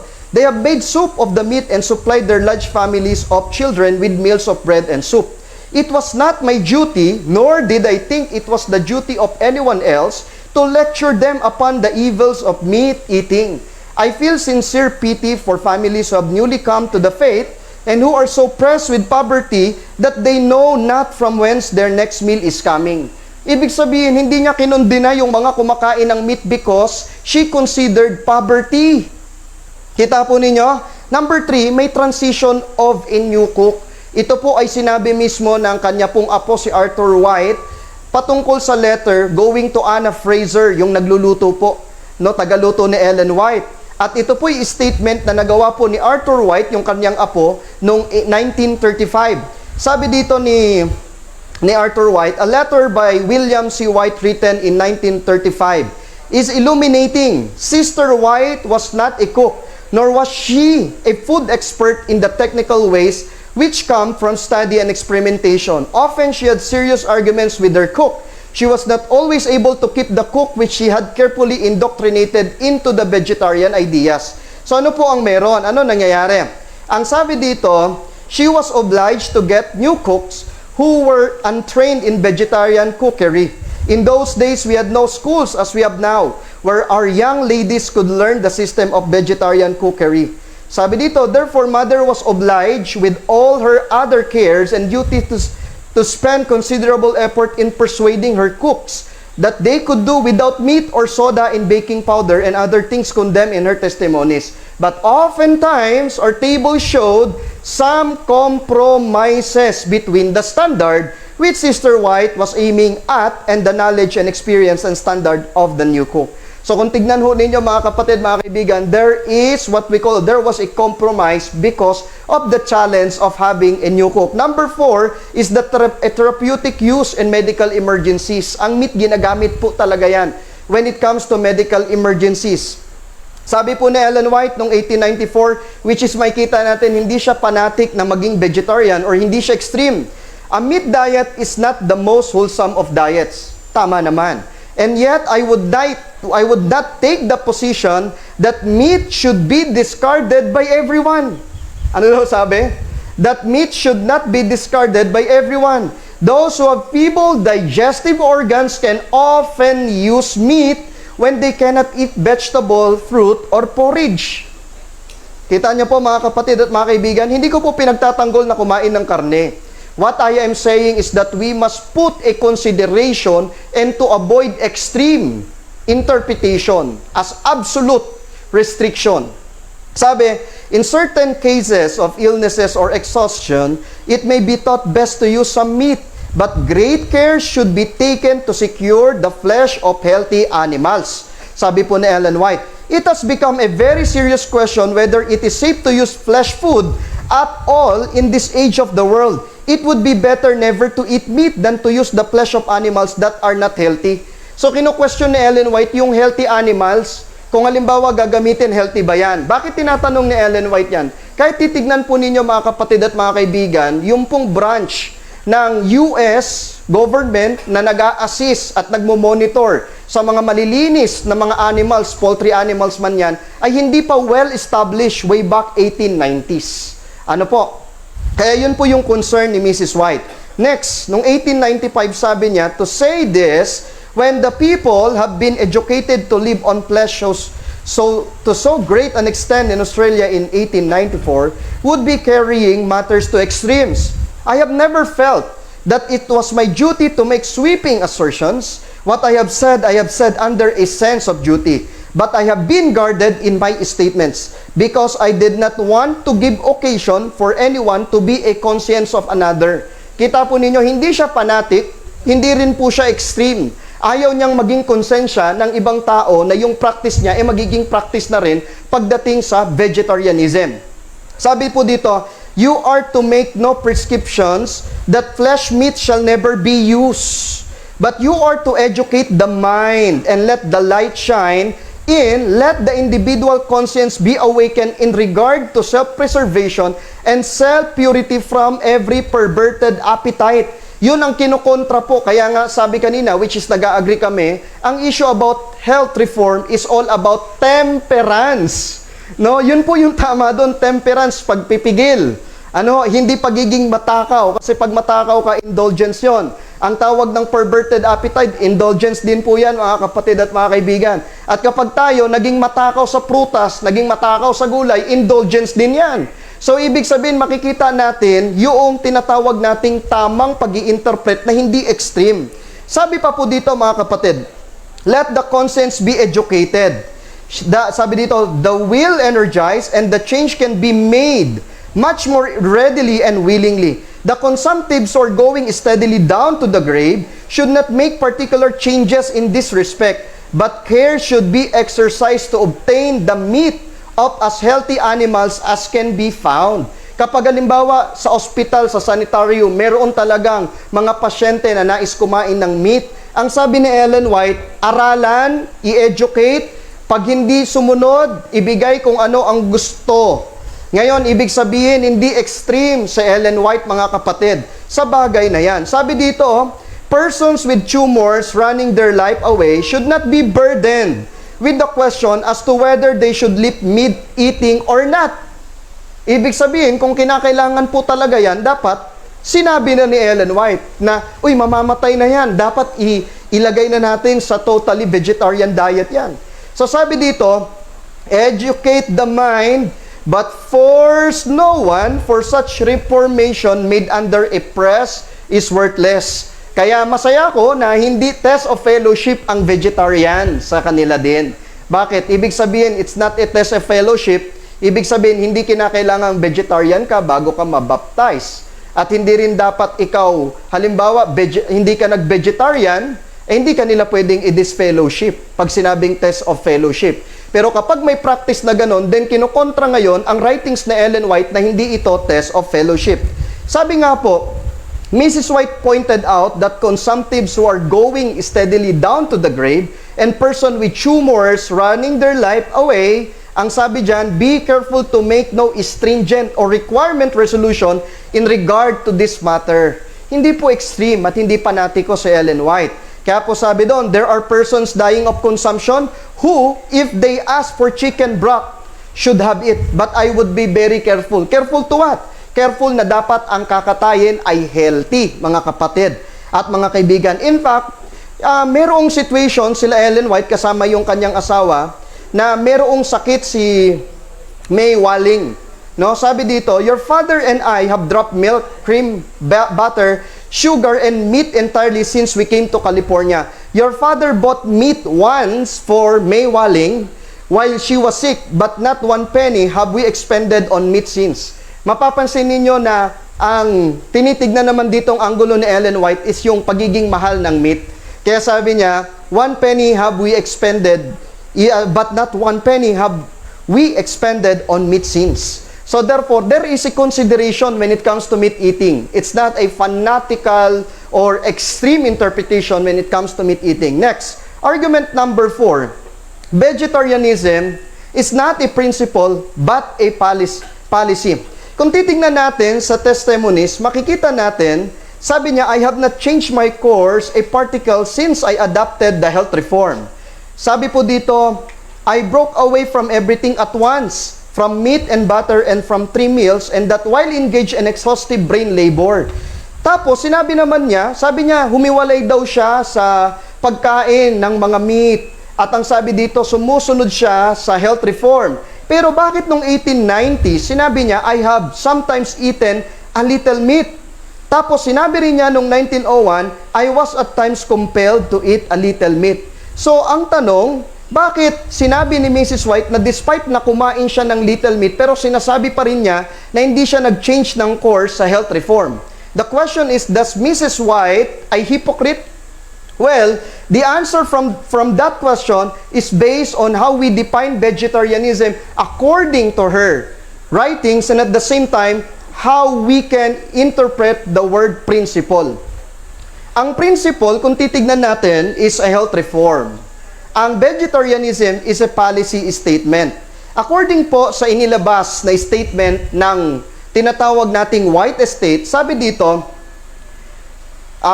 Husserl Hemison offers 3 principles of hermeneutics for the interpretation of inspired writings. In the third one, he says, in effect, every prophet speaking in his or her professional capacity as a prophet, in the giving of counsel is doing 1 or 2 things. Either he or she is enunciating a principle or applying a principle in a policy statement. Therefore, he concludes, one should try to discover the principle involved in a specific counsel. A principle is generally defined as a basic truth or a general law or doctrine that is used as a basis of reasoning or a guide to action or behavior. Principles, therefore, are unchanging, unvarying rules of human conduct. Principles never change. A policy, on the other hand, is the application of a principle to some immediate contextual situation. Policies may do change as the circumstances which call them forth may change. So therefore, that vegetarianism was not a principle with Ellen White. It is a clear, sabi dito, it's a clear, a policy statement. Example po nating logic para masundan. Premise number 1. Principles never change. Policies do change based on context. Premise number 2, Ellen White allowed for exemptions even in meat eating based on circumstances. Therefore, Ellen White did not consider vegetarianism as an unchanging principle but rather a wise policy for health. Ibig sabihin, kaya tayo may makikitang changes when it comes to the application of that principle because when it comes to the application, it means a policy statement na. Ano po, kaya sabi nga po, hindi man siya nag-depart, pero makikita natin na siya'y nag-dwell upon general principle. Ngayon, pag ina-apply ang general principle na ito, sabi ni Ellen White, we do not mark out any precise line to be followed in diet. Wala daw precise line. But we do say, sinasabi namin, in countries, sa mga bansa where there are fruits, grains, and nuts in abundance, flesh food is not the right food for God's people. Kita nyo po? So yung policy statement na huwag kakain ng meat, nagkakaroon ng changes, depende kung nasaang bansa ka. At kung titignan pa po natin, ang description ni Ellen White when it comes to vegetarianism is ito. Sabi niya dito, all are vegetarians, many abstaining wholly from the use of flesh food, while others use it only in the most moderate degrees. Ibig sabihin po, pag sinabing vegetarian sa writings ni Ellen White, kung paano niya to dinidescribe during her time, makikita natin na ang vegetarianism sa kanila is not a teetotalers or abstaining absolutely from meat. Kasi sinasabi rin ni Ellen White na even yung mga kumakain in a most moderate degree ng tinatawag nating ng meat ay mga vegetarians din. So walang problema pagdating sa vegetarianism. Para makarelate tayo kahit papano, meron akong nakita na at least modern term, which is what we call the involuntary vegetarianism. Ito ay almost katulad ng tinatawag nating practical vegetarianism. Ang sabi dito, someone who follows a meat-free diet, not by a personal choice or ethical conviction, but due to outside circumstances. Ano yung mga outside circumstances na yon? Number 1, may mga factors, tight finances. Number 2, lack of local food access. Nakita natin yan sa nakalipas. Underlying health condition and medical limitations. Kaya po hindi nakapagtataka. Noong 1909, sabi niya, we are not to make the use of flesh meat a test of fellowship, but we should consider the influence that professed believers who use flesh foods have over others. Sinabi rin po niya, I am not prepared to advise that we make the matter of meat eating a test question with our people when it comes to making this a test question. Makikita din po natin mga kapatid, ang sabi dyan, it is not necessary to take the life of any of God's creatures to supply our ordinary needs. In certain cases of illnesses or exhaustion, it may be thought best to use some meat. Kita nyo po? Yung policy statement niya, nagkakaroon ng pagbabago because it is just a policy statement, ang vegetarianism. Ang health reform, mga kapatid, is all about temperance, balance. Sabi dito, but great care should be taken to secure the flesh of healthy animals. It has come to be a very serious question whether it is safe to use flesh food at all in this age of the world. It would be better never to eat meat than to use the flesh of animals that are not healthy when I could not obtain the food I needed. I have sometimes eaten a little meat, but I am becoming more and more afraid of it. Ano? Next, sabi niya, I advise every Sabbath-keeping canvasser to avoid meat eating not because it is regarded as a sin to eat meat, but because it is not healthful. So tama, yung sinabi ni Ellen White na ang purpose ng health reform is to preserve the best health. and to eat that food which is most nourishing. That food na nagpo-promote ng life, ng health, and strength. Alam nyo po, noong 1901, nung nagkaroon ng General Conference Session, ay meron pong mga binanggit sa Ellen White na very important and related sa ating pag-aaral. Sinabi po niya dito, how it has hurt me to have the roadblocks thrown in the way in regard to myself. They will tell you, Sister White ate cheese, and therefore we are all at liberty to eat cheese. Sabi ni Ellen White.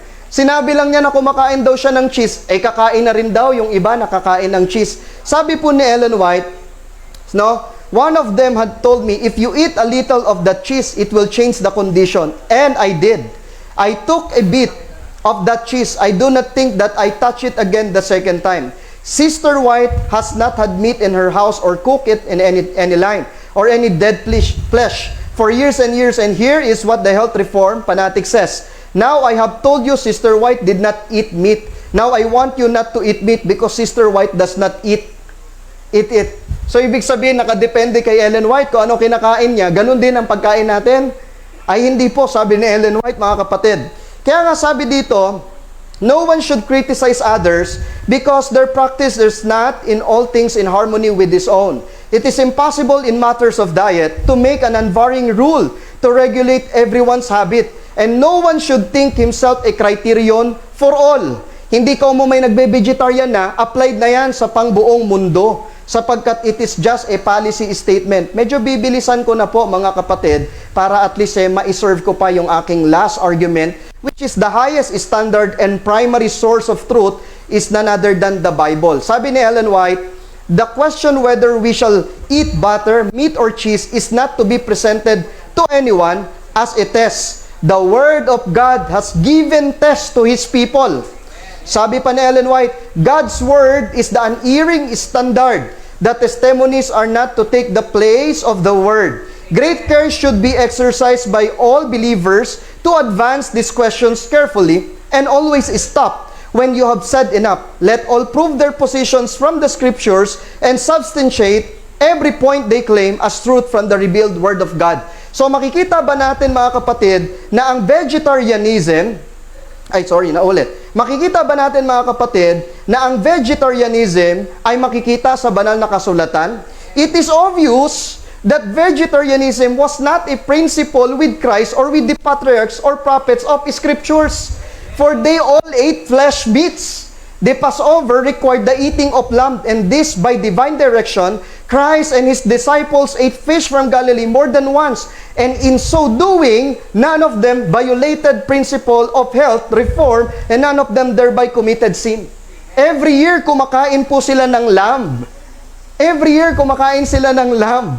So kung kasalanan ng pagkain ng mga hindi karumal-dumal, ng mga flesh meat na yon, edi dapat sila po mga kapatid at mga kaibigan ay nakita nating nagkaroon ng pagkakasala. In fact, kung titignan pa po natin, on this night you must roast the lamb and eat all the meat. Sabi sa Exodus chapter 12 verses 8 to 19. Yan ba ay para sa lahat ng mga Israelita? Sabi dito, speak ye to all the congregation of Israel, saying, in the 10th day of this month they shall take to them every man a lamb according to their fathers' houses, a lamb for a household. Ano po?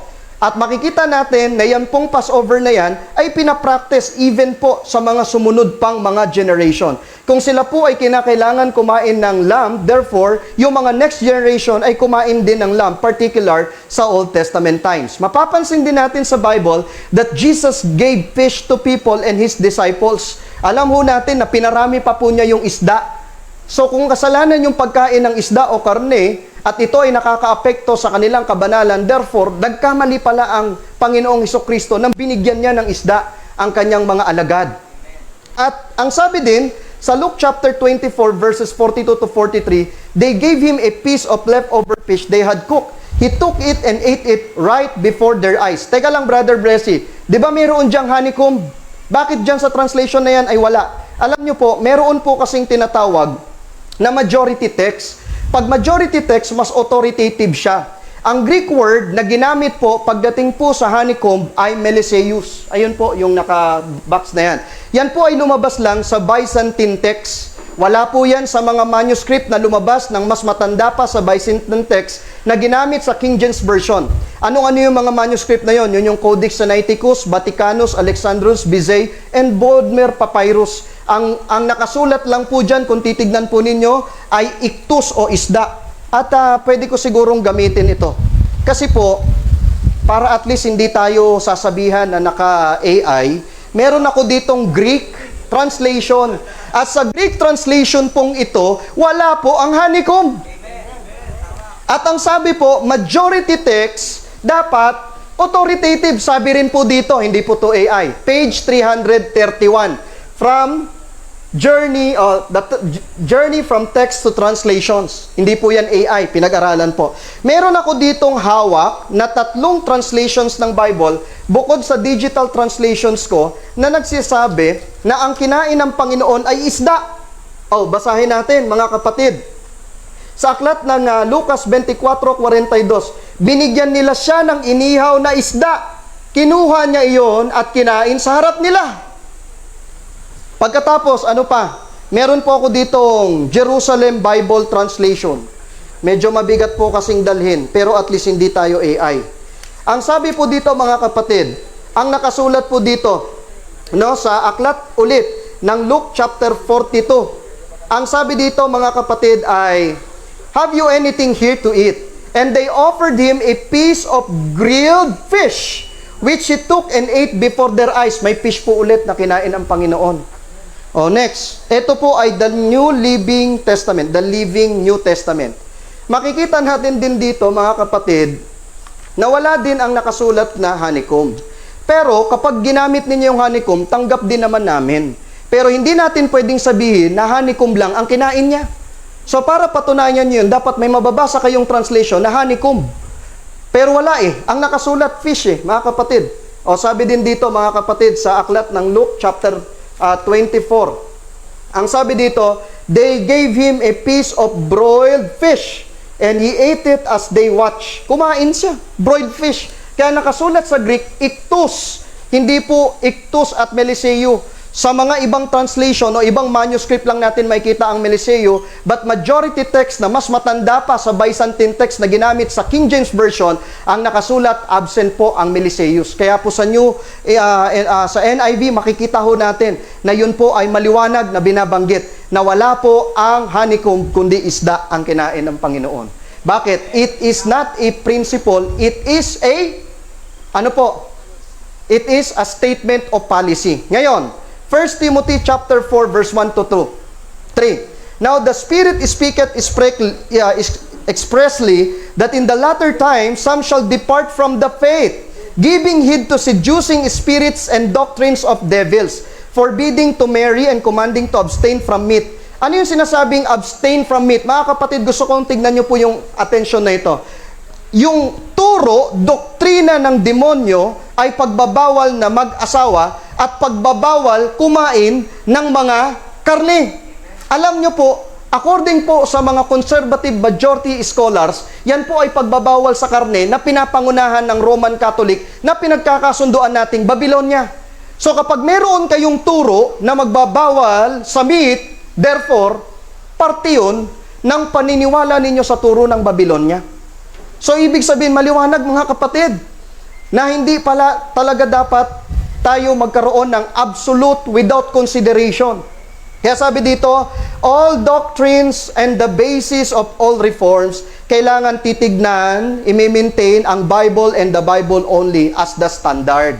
Kaya mamaya sana, meron akong makitang Bible text na nagsasabi na yung mga apostol tinuro yung pagbe-vegetarian, at tinuro at sinabi, hindi po yung dinescribe, piniprescribe. So sabi nga dito, before accepting any doctrine or precepts, we should demand a plain thus saith the Lord in its support. Kaya ito yung hahanapin ko po sa inyo. Meron bang absolute sa Biblia na sinabing magbe-vegetarian tayo? No, thus saith the Lord. Therefore, vegetarianism is number 1, it is a Christian ideal for people for their health. Wala po tayong pagtatalo. It is not for the test of fellowship. Kaya kapag may sinabi sa inyo na halimbawa hindi vegetarian tapos biglang dinis fellowship, ay tanungin ho ninyo kung sinusunod ba talaga yung sinabi ni Ellen White. Kasi it's not a test of fellowship. Number 3, not even a subject for salvation. Yung health reform, which is temperance, yun ay meron pong koneksyon, hindi nakakaligtas, kundi meron siyang koneksyon sapagkat talaga naman, pag tayo'y lumalakad sa kabanalan, meron tayong temperance na dapat gawin. At ang dapat nating gawin ay iwasan ng mga indulgences. Ano ho? Tapos, pang-apat, a personal conviction with contextual preferences. Yan pong pagbe-vegetarian, hindi po dapat tayo magiging kriteriyo ng iba. Dapat sila po ay bibigyan natin sila ng pagkakataon na sila po ay makonvict din, pero it's not for the health. It's not for the salvation, but it's for the health. Number 5, it is a policy statement under the principle of health reform. Therefore, nakikita ko na maliwanag na ang atin pong truth about vegetarianism is not to be interpreted as extreme interpretation.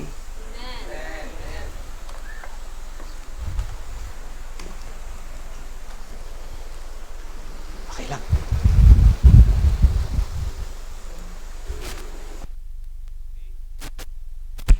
Okay, maraming pong salamat sa kakatapos lang po na i-present ang kanila pong ang mga topic.